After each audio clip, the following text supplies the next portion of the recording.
नाम में क्या रखा है? नहीं जनाब, नाम में ही तो सब कुछ छुपा है। नेहरू वर्सेस मोदी, परिवार वर्सेस भाजपा, भाजपा वर्सेस महागठबंधन। देश में मोदी जी की राजनीति व सरकार यहीं पर घूमती हुई नजर आती है। इंदिरा जी की नीतियों पे बापूजी ने 9 साल बिता दिए। कांग्रेस व विपक्ष को होश भी नहीं होगा। प्रधानमंत्री नरेंद्र मोदी का ये कहना कि विपक्ष रेवड़ियां बांट रहा है, ये देश के लिए हानिकारक है। आजकल हमारे देश में मुफ्त की रेवड़ी बांटकर वोट बटोरने का कल्चर लाने की भरसक कोशिश हो रही है। ऐसा प्राइम मिनिस्टर कहते हुए नजर आते हैं। ये कैसे हो सकता है कि प्रधानमंत्री अपनी तरफ नहीं देख रहे हैं कि हम क्या कर रहे हैं?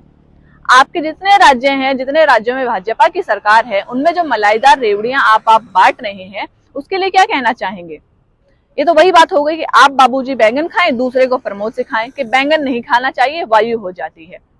यह एक हंसी भरा मजाक है देश के लिए। अब आते हैं, रेवड़ियां क्यों बांटी जा रही हैं, इसके पीछे राज क्या है? क्यों 2014 से ये रेवड़ियां की परिपाटी बन गई? 2014 से 2023 तक जो भी भाजपा ने लॉलीपॉप रेवड़ियों के दिखाए थे, वो केवल घोषणा मात्र थी, इम्प्लीमेंट कहीं नहीं दिखाई दिया। अगर कहीं दिखाई दिया तो आप पार्टी ने, केजरीवाल ने जो रेवड़ियां बांटी उसे पूरा किया और कर भी रहा है, तो फिर कांग्रेस कहाँ पीछे रहने वाली थी? उन्होंने भी रेवड़ियां बांटी और उसे इम्प्लीमेंट भी कर दिया, और अब वही काम भाजपा करने जा रही है। अब प्रश्न ये उठता है कि ये सब पहले क्यों नहीं हुआ, अब क्यों किया जा रहा है? क्या अब खजाने में घाटा नहीं हो रहा? इसका कोई जवाब देने को तैयार नहीं है।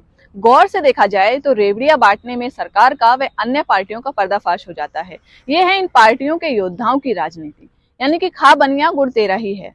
ये जनता को बता रहे हैं, जनता को अब जागरूक हो जाना चाहिए। आते हैं भाजपा पे। जनता पूछना चाहती है कि नौजवान हाल चाल ठीक ठाक है, सब कुछ ठीक ठाक है। बीए किया है, एमए किया, लगता है वो भी एमए किया। बीए किया है, एमए किया, लगता है वो भी एमए किया।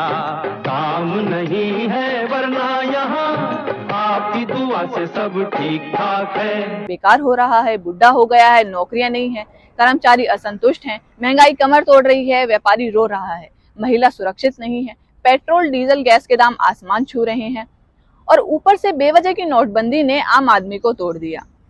अब जनता कहती है कि हमें हिंदू राष्ट्र नहीं चाहिए, ना ही हमें हिंदुत्व की बात करनी है, ना ही हम हिंदू मुस्लिम में पढ़ना चाहते हैं, हम नफरत की बात भी नहीं करना चाहते हैं, हम देवी देवताओं में बहुत आस्था रखते हैं।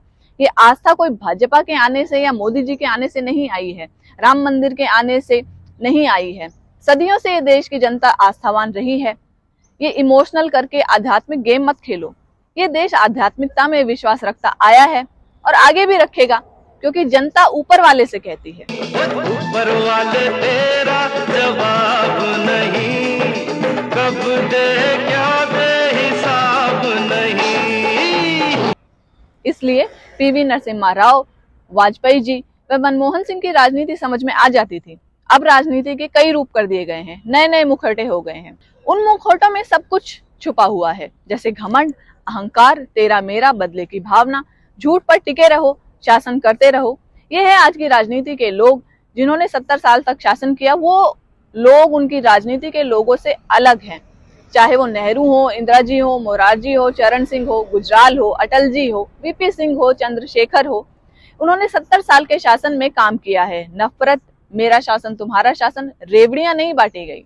हमारे कहने का सीधा सा मतलब है कि जनता अगर ये सोच रही है कि सरकार फोकट में रेवड़ियां बांट रही है, तो ये जनता की बहुत बड़ी भूल है। सरकार तो कह रही है कि तुम्हारी जूती तुम्हारा सर। जागो जनता, होश में आओ।